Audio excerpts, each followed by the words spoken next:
Welcome to cabin number 14640. This is a junior suite on Royal Caribbean's Utopia of the Seas. Hello, my name is Zoa Henderson, owner of Dreamverse Travel, and today I'm going to give you a quick tour of this cabin, and I'm also going to talk about some of the different things that have to do with staying in this particular class of a cabin. First, take a look at this bathroom. It is huge compared to your non-suite cabins. Even with three of us, I felt like we had plenty of space to put our things, and I really love that we had this full tub and shower setup, but I will say that the half door did present a bit of a challenge getting into the tub and trying to turn the water on, but I did really appreciate all of the extra space in the bathroom. Another thing I loved about this junior suite was having this huge closet. I mean, it was literally a walk-in closet, and if you watch my other video where I did a tour on the grand suite, you'll see that yes, it had a lot of storage in the cabin, but it was all kind of spread out through the cabin. So I really, truly appreciated this that much more. Now, the next thing, I know this isn't a really big thing, but it's all the little things that add up that make a big difference. And I loved having this lavazza so I could just make a quick cup of coffee first thing in the morning, go sit out on the balcony and just enjoy those ocean views. It was really wonderful. And then of course you have your typical safe and even more storage in addition to that big walk-in closet. So lots and lots of space in this suite. And then over next to the storage area is the vanity, and under here you will see your non-USB electrical plugs and of course your light switch for your vanity. And then over here beside the beds, one thing I love is that both sides have USB plugs, so there's no more fighting over who gets what side of the bed, and of course it also has a regular plug on the light as well. And then next to the nightstand, of course, is the couch, which is also a sofa bed, and it does pull out to a nice big full-size bed, so if you have multiple people sleeping in a room, there's plenty of sleeping space here, which to note, the big bed does split into twins if needed as well. And then you had your standard fruit platter that comes with the suites,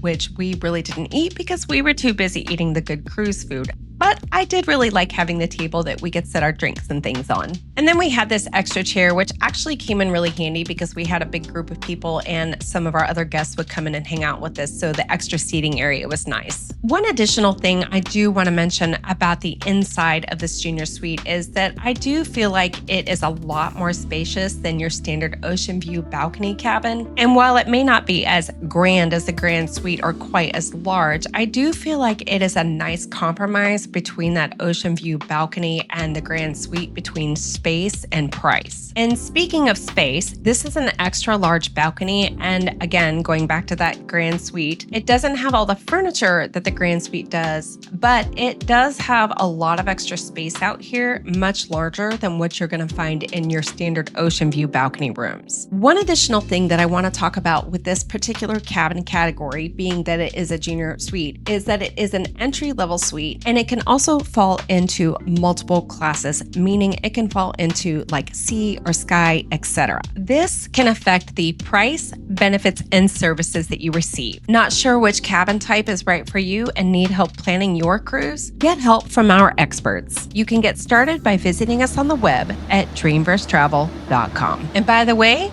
don't forget to hit that subscribe button.